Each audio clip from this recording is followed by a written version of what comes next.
I don't think we're gonna get much talking done. Okay, let's...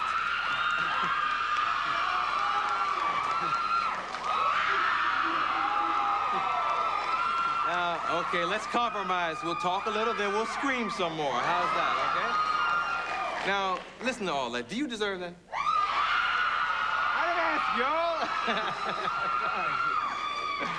y'all. I'm interested in what... Check this out. I want to do something, man. Okay. Before we get into all this stuff, I want to give a special shout out, and I want to bring a homeboy of mine out here. Flavor Flav. Flavor Flav in the house.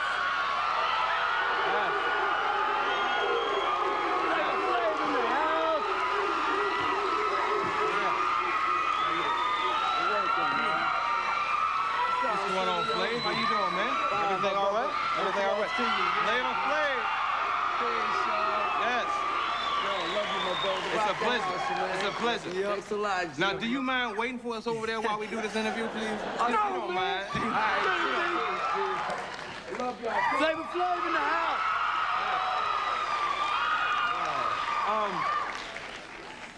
Now, that sufficiently wasted a little time, but we still gonna get to the issues, Ice. All right. I hear last night you made a statement that they had to bleep out, at least on the West Coast, and the statement was, those that tried to hold the Iceman down can kiss my white A-double-S. Yep. Of course, you said the word and everything. Oh, yeah, I said it. Now you get a little time to expound on that. Well, I just basically said it because, you know, the people who said I never could make it, that I would never amount to SHI, you know, the rest, and, yeah. You know, that never, you know, said, you know, white boy can't make it in rap music. You know, kiss my white, you know, the rest. Like, you know, it's like, ha, right in your face, you know. So this is a white rapper being suppressed kind of revenge. Something like that, yeah. Okay, you know they bleeped it out on the West Coast and nobody got to hear it, so I figured we'd go into it and everything. You have been embroiled in a lot of controversy. The press has been really hard on you lately, saying that you lie about your background. And they just been really... That's old news, though, you know, I mean, that's all old news. I didn't lie about nothing. But I haven't interviewed you, so it's new news for my audience, so let's get into it. All right. Yeah, we should talk about it. What do you have to say to the press in the way they've been after you? Well, you know, there's always going to be a bad apple in the bunch. Ever since my record went #1, everybody's got it, you know, I'm a prime suspect to be picked on. And they're picking on me. I mean, that's all there is to it. I had to, you know, pull my pants down on You didn't have to.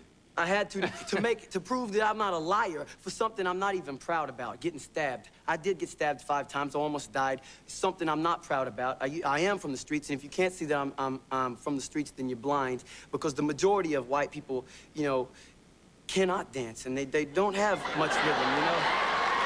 And I mean, it is a fact. See, there's a gentleman there, second. I didn't say all first. of them. I said the majority. He did this. You make white people angry at you, man. You no, gotta be man. careful. Hey, you know. I mean, I'm just saying that, you know, I said the majority. It's true, because, you know, I've heard you say a while back, he got the white boy's disease. He can't dance, you know. And actually, I said he had ice disease. Okay. Is what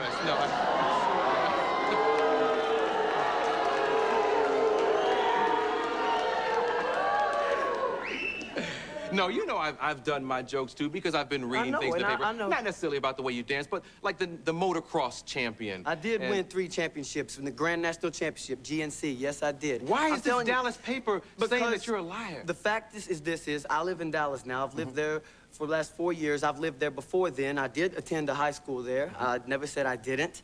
And they're making it look like I said I didn't. Dallas is my home away from home. I have a house in Dallas right now. I have a home in Miami. I guess there was a question as to whether you actually went to school with Luke Campbell. No, I never went to school with him, and I never said I did go to school with him. See, they twist my words and make it say like I said this and that when I didn't do anything like that. You knew Luke when you were in school? I didn't meet Luke until this year. Well, how did school and Luke get together? No, I attended one of the same high schools that Luther Campbell had attended somewhere, and he's way older than me, man. How could I attend the same high school with him, you know? Yeah, yeah. That's impossible. And I never said I did, and all my entire group I met in Dallas. I won a talent contest in Dallas. Dallas is great. I love Dallas. I've never said anything about anything like that, man. I love Dallas. I love Miami as well. You know, and the bottom line is about the whole thing is it ain't where you're from, man. It's where you're at.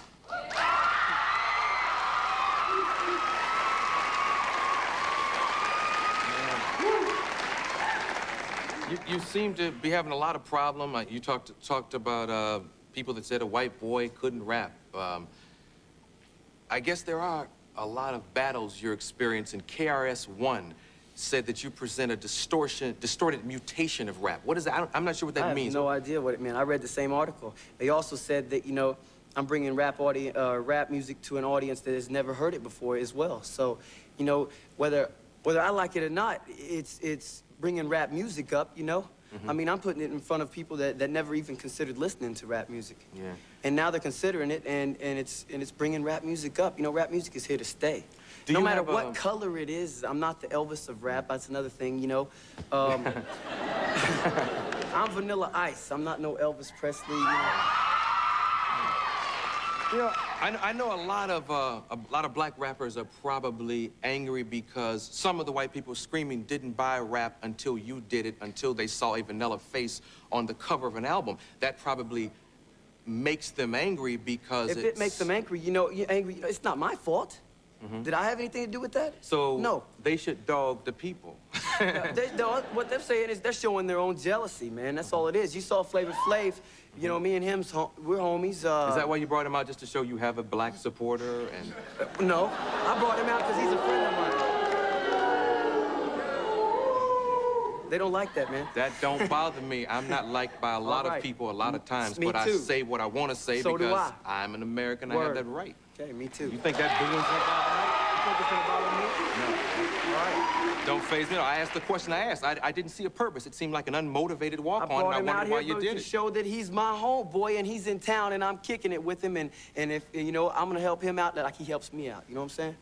I'm gonna bring him out, but I like to bring him out when he's a guest. I didn't know exactly why you did it, though. I was going to see if you had an answer for me. I guess you and Hammer have been having some problems, too.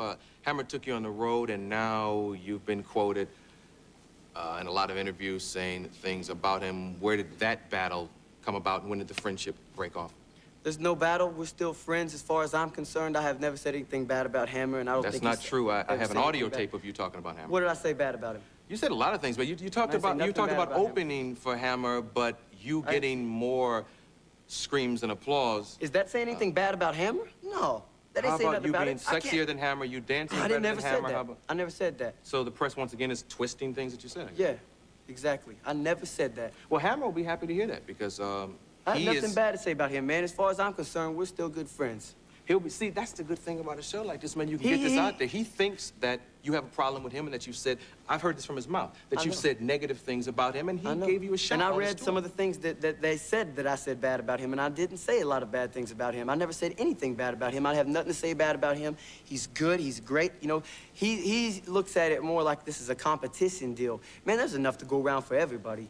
I mean, I'm not in it. I'm in it to win it, man. He just was hurt. He was just hurt because he read these things. He had been on the road with you, and he didn't know why you were saying these things, but you have an opportunity now to say it's the press, it's not you. You know, people, they like to twist things and everything, and, you know, since Hammer and I are, like, in the same category, like, as far as in the pop charts and stuff, you know, and we're kind of competing as far as to the public or whatever in the charts race and all this stuff, you know, people want to make it, you know, look like there's a competition deal here and stir some stuff up. The bottom line is, it sells records, but still, you know, I have nothing bad to say about Hammer, man. Hammer's great. He's a great entertainer, and I like him a lot, you know? That's good. He'll be glad to hear this conversation. I have nothing bad to say about anybody. Yeah. Yeah. Now you know all your fans mad at me because I probed, you know. They love you, man. Nobody can be mad at you. This is what I do, man. I get to the bottom of it, you know? I get to the bottom. You know? And in your behalf, man, I talked to Hammer last night. He's a sensitive brother. He was hurt by it all. This is Vanilla Ice. The album is called To the Extreme. When you got